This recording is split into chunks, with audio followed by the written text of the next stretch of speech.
Quand la langue de Dieu vient, vous pouvez maintenant comprendre qui est le Père, qui est le Fils. C'est la même personne.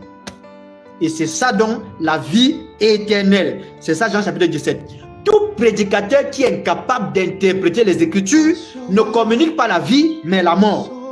Car les paraboles, c'est ça la loi. Or, la loi donne la mort. Vous avez compris? La loi produit la colère et multiplie le péché. Parce que dans les églises, il n'y a pas eu l'interprétation de la parole de Dieu. Regardez comment le péché s'est multiplié dans les églises.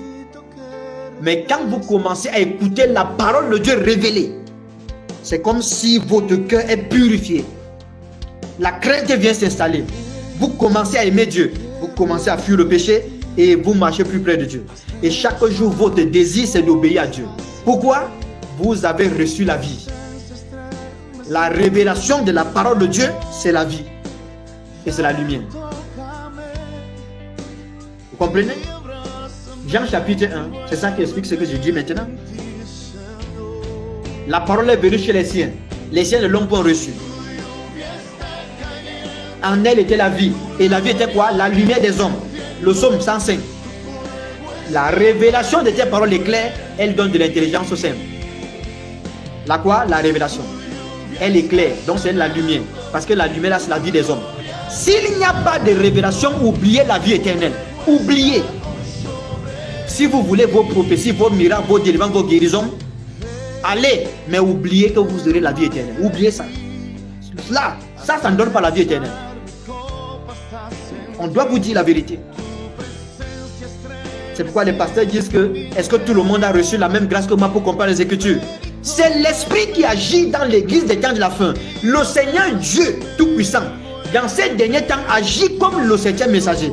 Or, le septième messager, quand il fait entendre sa voix, il accomplit les mystères.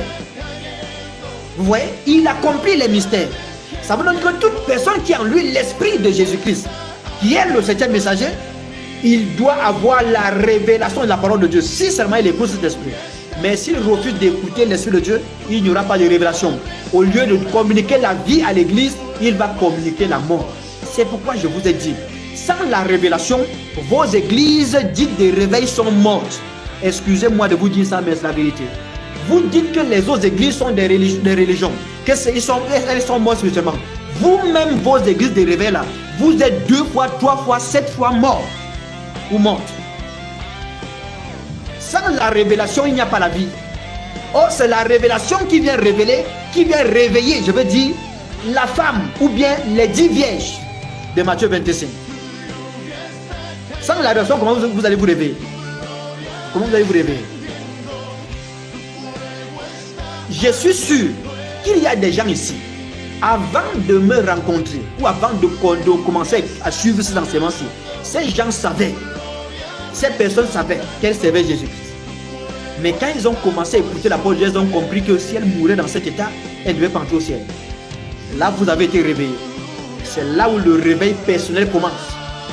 Et ce réveil, quand ça prend 1 personne, 2 personnes, 3 personnes, 4 personnes, 5 personnes, ça embrase la communauté maintenant. Toute l'église se réveille. Voici, c'est ça Matthieu 25. Les gens attendent quoi? Matthieu 25 est en train de s'accomplir. On vous dit qu'on doit partir. On vous dit que l'époux arrive. L'époux qui arrive là, on dit réveillez-vous, l'époux arrive. Mais l'époux qui vient là, c'est la parole de Dieu. Votre mari, c'est la parole. Ne voyez-vous pas que ces faux prophètes vous ont séparé de votre époux qui est la parole de Dieu? Ils vous ont éloigné de la parole. Or, éloigner une femme de son mari, c'est faire de cette femme une femme adultère, infidèle. Pourquoi Jésus-Christ se plaint qu'aujourd'hui vous êtes des femmes infidèles? Pourquoi Jésus-Christ traite vos églises des églises adultères et infidèles?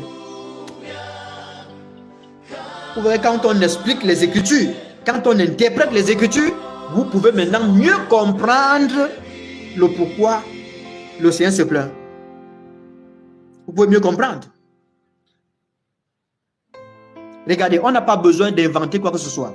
On doit juste vous dire la vérité. C'est pour votre bien.